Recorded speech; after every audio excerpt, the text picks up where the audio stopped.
یہ نقطہ آپ ملاحظہ کریں گے کہ ترخیص کی دلیل میں جس میں کہا گیا کل شیء لک حلال، تو اس دلیل میں آپ یہ ملاحظہ کریں کہ بملاحظہ دلیل یہاں پر کوئی اجمال ہمارے سامنے نہیں آتا ہے، بلکہ عام بھی مبین اور دوسری طرف سے ترخیص بھی مبین، باصالۃ الحلیات بھی مبین۔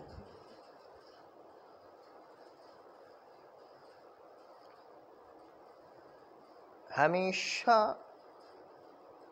تخییر احوالی وہ اس وقت جاری ہوا کرتی ہے جب ایک دلیل مبین و دوسری مجمل ہو، اور ہمارے وہاں کوئی مجمل نہیں ہے،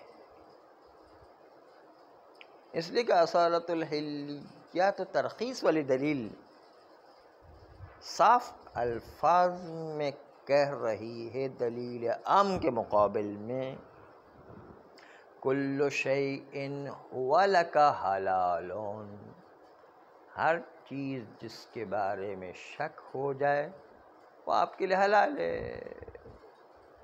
علم اجمالی کا طرف دایاں اس میں بھی شک ہے، آپ کے لیے حلال ہے، بائیں طرف میں شک ہے، وہ بھی آپ کے لیے حلال ہے۔ بالکل صاف واضح کا ہے کہ دونوں طرف حلال ہے۔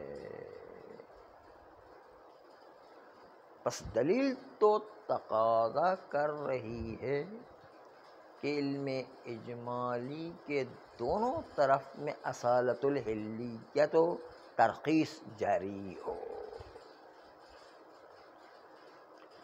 اس لیے کون سا اجمال ترخیص میں ہے؟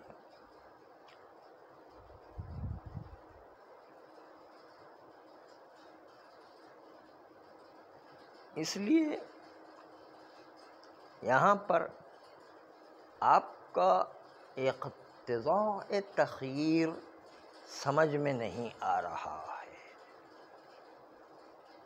بلکہ اقتضاء دلیل تو یہ ہے کہ اطراف علم اجمالی میں دونوں طرفین میں اصالۃ الحلیات و ترخیص جاری ہونا چاہیے بدلیل کل شیء هو لک حلال۔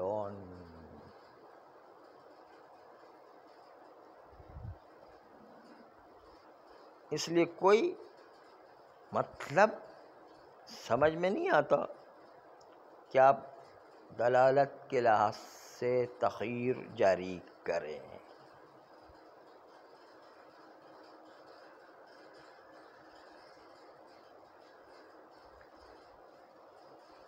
قسم دوم جو مدلول سے مربوط ہے اور ما نحن فی سے بہت قریب بھی ہے کہ انقذ الغریق کی مثال دی، لیکن مورد غریق میں تضخم تھا، مسئلہ تخییر آیا کرتا تھا، وہاں پر عدم قدرت مانع تھا۔ اما ما نحن فی میں مجعول یعنی ترخیص اصالۃ الحلیات ہمارے یہاں پر بطور کلی شارع نے معدۂ اصل کے مطابق یہاں پر کوئی قید نہیں لگائی ہے بلکہ کہا ہے کہ جہاں پر بھی کسی چیز میں شک ہو جائے وہ آپ کے لیے حلال ہے. پس دائیں طرف علم اجمالی بھی حلال، بائیں طرف علم اجمالی بھی حلال.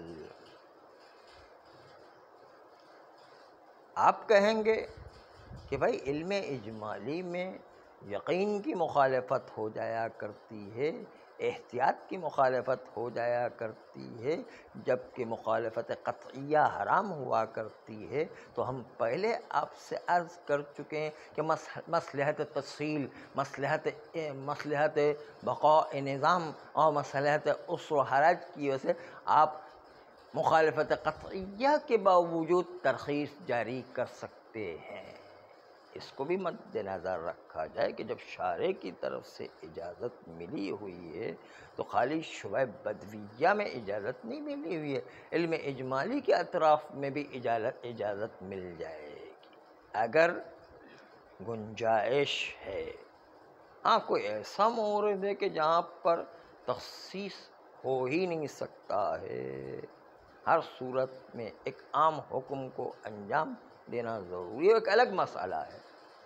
لیکن جب ایسا مورد آ جائے کہ جہاں پر شارع کی طرف سے ترخیص ملی ہوئی ہو تو وہاں پر مخالفت قطعیہ کی بھی اجازت مل جاتی ہے، مصلحت تسہیل کی وجہ سے، مصلحت اختلال نظام کی وجہ سے، مصلحت عسر و حرج کی وجہ سے.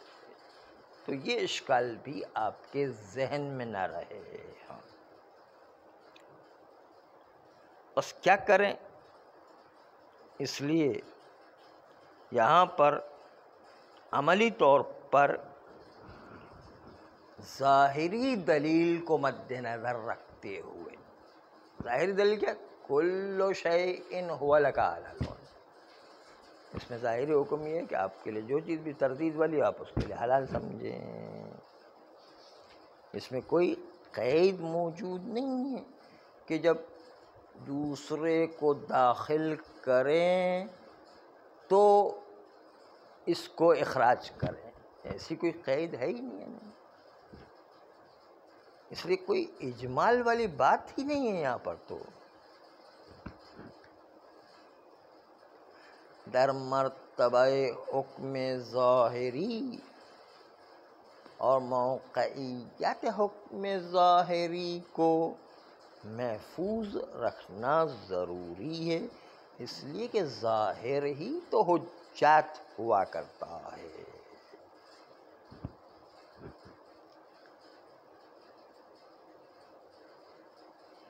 اس لیے یہ ایک جہت اشکال تھا.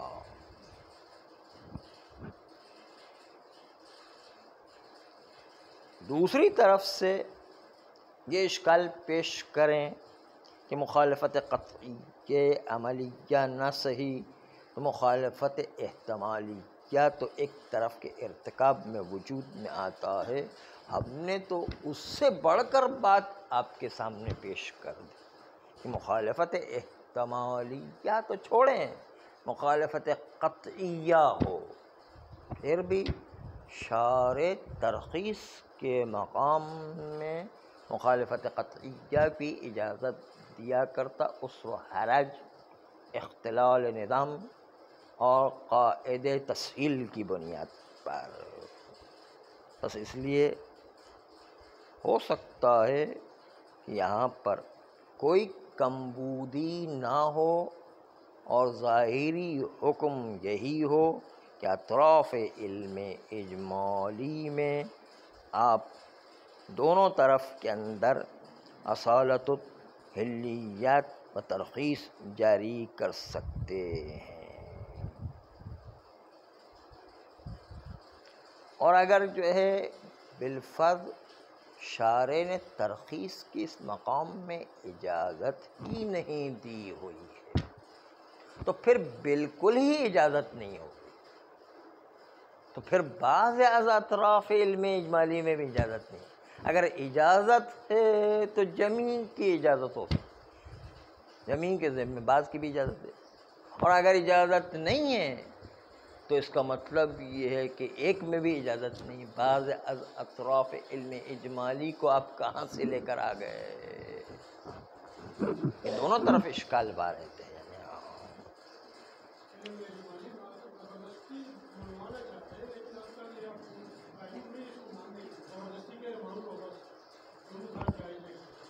آپ اس بات کو مد نظر رکھیں نا، پہلے وہ کہہ چکے ہیں کہ کبھی کبھی شارع مقدس مصلحت تسہیل کی وجہ سے، مصلحت عسر و حرج کی وجہ سے، مصلحت اختلال نظام کی وجہ سے کبھی کبھی شارع مقدس ترخیص کی اجازت دیتا ہے۔